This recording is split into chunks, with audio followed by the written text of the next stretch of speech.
And I want to begin by saying a few words about our President, Joe Biden. You know, right? Yeah. So last night, our president addressed the nation, and he showed once again what true leadership looks like. He really did. His words were poignant. You know, I'll speak in a moment about the importance of reminding people of history, teaching America's true history. He thinks and talks about his work and our country, understanding what it means in terms of what we do now and how that will impact the future. He thinks about our history in the context of the importance of the work we do now. And over the past 3.5 years, and over his entire career, Joe has led with grace and strength and bold vision and deep compassion. And as he said, that's right. And as he said, in the next 6 months, he will continue to fight for the American people. And I know we are all deeply, deeply grateful for his continued service to our nation. Thank you. Thank you. And to the members of AFT, I thank you for your service to our nation.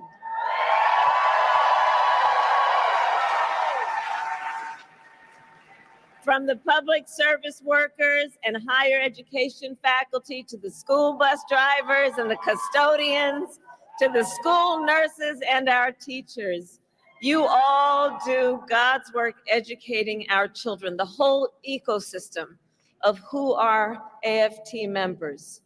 It is you who have taken on the most noble of work, which is to concern yourself with the well-being of the children of America. And I thank you for that. I thank you for that. And I thank you also for your support over the years and for being the first union to endorse me this week.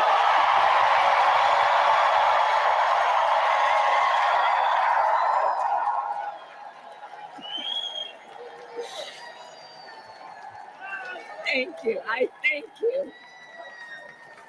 I thank you. And as you may know, I am a proud product of public education. Many of you know that my first grade teacher, Mrs. Frances Wilson, God rest her soul, taught me and educated me and encouraged me and inspired me. And years later, when I walked across the stage to receive my law school diploma, Mrs. Frances Wilson was in the audience. Yeah. And that's who you are. I know who you are. I know who you are. This work is personal, and it is professional, and it is so critically important. And so it is because of Mrs. Wilson and so many teachers like her that I stand before you as Vice President of the United States of America. And that I am running to become President of the United States of America.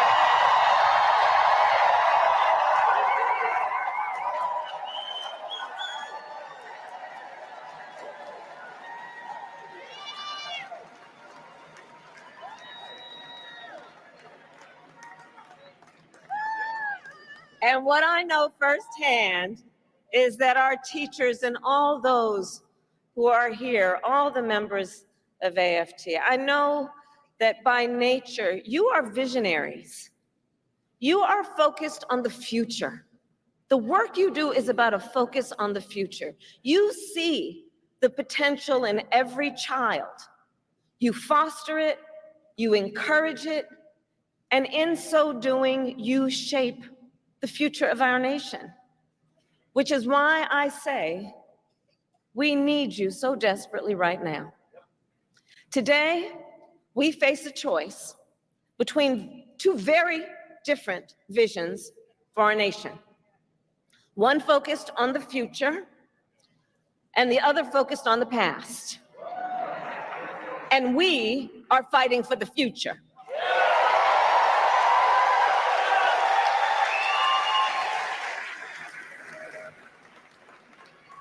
And in our vision of the future, we see a place where every person has the opportunity not just to get by, but to get ahead. A future where no child has to grow up in poverty, where every senior can retire with dignity, and where every worker has the freedom to join a union.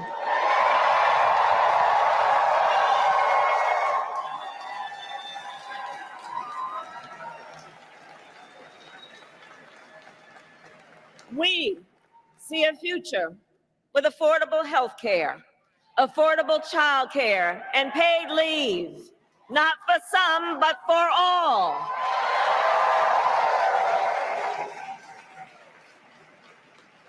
We see a future where every student has the support and the resources they need to thrive, and a future where no teacher has to struggle with the burden of student loan debt.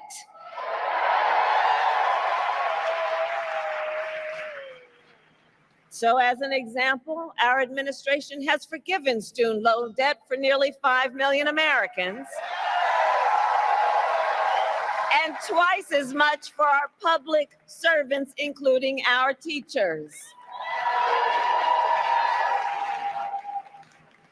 Teachers like Tanya Cabeza, who I met recently in Philadelphia. Tanya was first in her family to go to college, and she had been, like many, paying off her student loans for 20 years.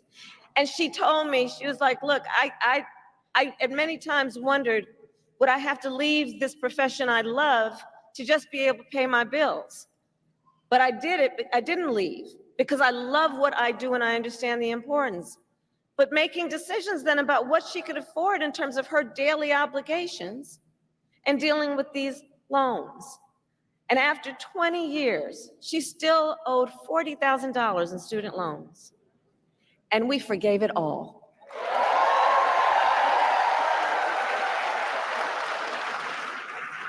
When she learned, she told me, she said, when she learned that her loans had been forgiven, she said, well, me and my children knew our lives had changed, and we were just dancing. So there we go. But we are clear-eyed as we work to build a brighter future and to move our nation forward. There are those who are really trying to take us backward. And you, I'm sure, have seen their agenda, Project 2025. Randy, can you believe they put that thing in writing? 900 pages in writing. So Project 2025 is a plan to return America to a dark past. Donald Trump and his extreme allies want to take our nation back to failed trickle-down economic policies, back to union busting, back to tax breaks for billionaires. Donald Trump and his allies want to cut Medicare and Social Security, to stop student loan forgiveness for teachers and other public servants. And I say to AFT, they even want to eliminate the Department of Education and end Head Start, which of course would take away preschool from hundreds of thousands of our children. He intends to give tax breaks to billionaires and big corporations and make working families foot the bill. And he intends to end the Affordable Care Act. Now think about that, to take us back to a time when insurance companies had the power to deny people with pre-existing conditions. Remember what that was like? Children with asthma, women who survived breast cancer, grandparents with diabetes. You know, America has tried these failed economic policies before, but we are not going back. We are not going back.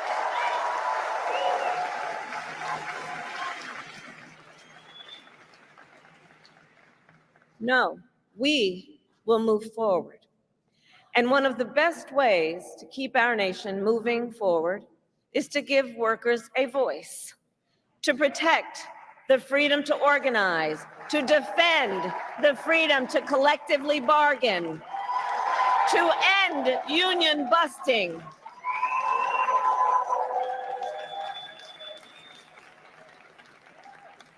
As head of the White House Labor Task Force, I have led our work to eliminate barriers to organizing in both public and private sectors, including for teachers. But there is more that we must do. President Joe Biden and I promised to sign the PRO Act into law, and I promise you I will keep that promise.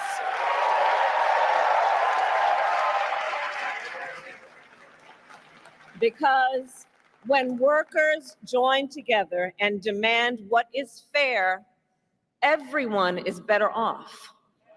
Understand, and I say this everywhere I go, understand, you may not be a union member, but you should thank unions, and I'm looking to the cameras in the back of the room, not them, but the people who might be watching. You may not be a union member, but thank unions for the 5-day work week, for the 8-hour workday. Thank unions for sick leave and paid family leave and vacation time.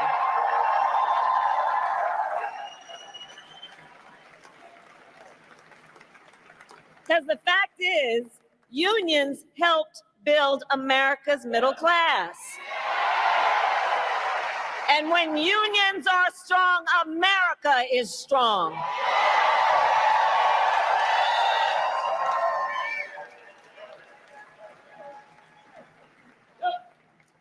So AFT, ours is a fight for the future, and ours is a fight for freedom. In this moment across our nation, we witness a full-on attack on hard-won, hard-fought freedoms.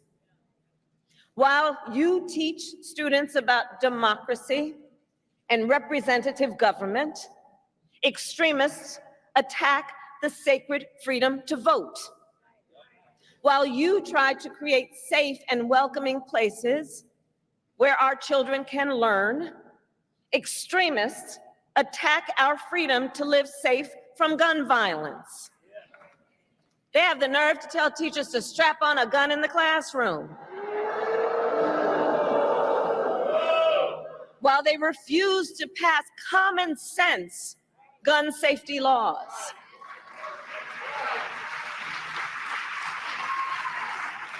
And while you teach students about our nation's past, these extremists attack the freedom to learn and acknowledge our nation's true and full history, including book bans. Book bans in this year of our Lord 2024.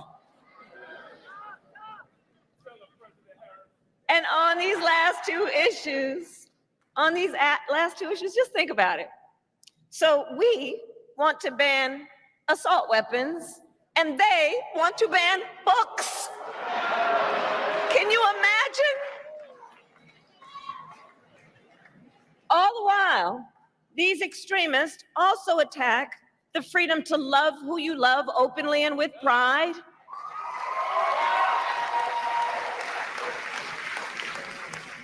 They passed so-called don't say gay laws. Now I have to tell you, so many of you may know, in 2004, on Valentine's Day weekend, I was one of the first elected officials in the country to perform same-sex marriages.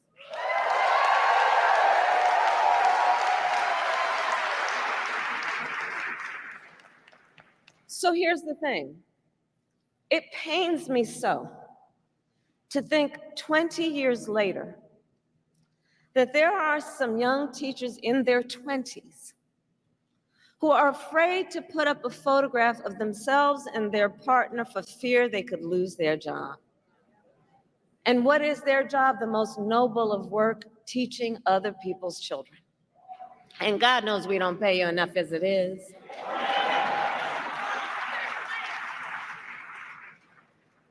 In this moment, we are in a fight for our most fundamental freedoms. And to this room of leaders, I say, bring it on. Bring it on. Bring it on.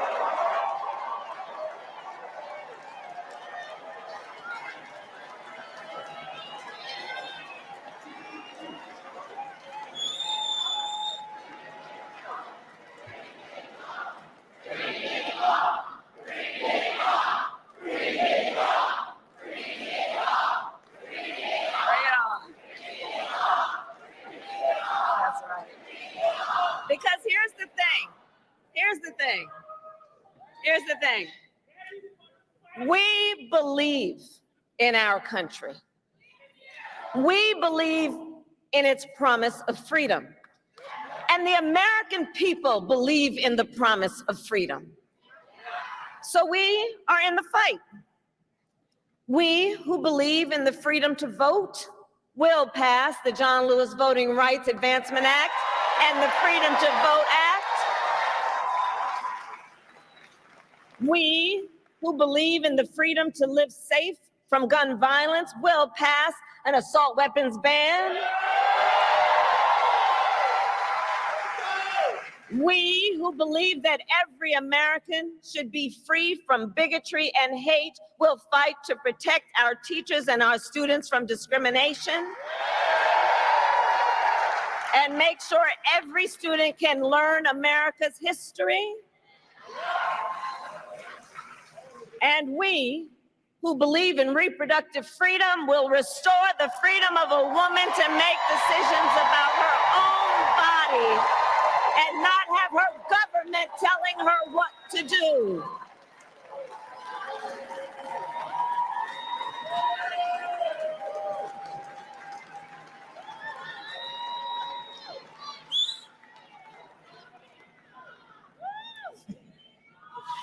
So AFT, that's right, bring it on. So ultimately, in this moment, I know we all know, we each in our country face a question. That question being, what kind of country do we want to live in? A country of freedom, compassion, and rule of law, or a country of chaos, fear, and hate? The beauty of our democracy is that we each have the power to answer that question when we vote. And when we vote, we make our voices heard. So today I ask you, AFT, are you ready to make your voices heard? Do we believe in freedom? Do we believe in opportunity? Do we believe in the promise of America? And are we ready to fight for it? And when we fight, we win. God bless you, and God bless the United States of America. God bless you.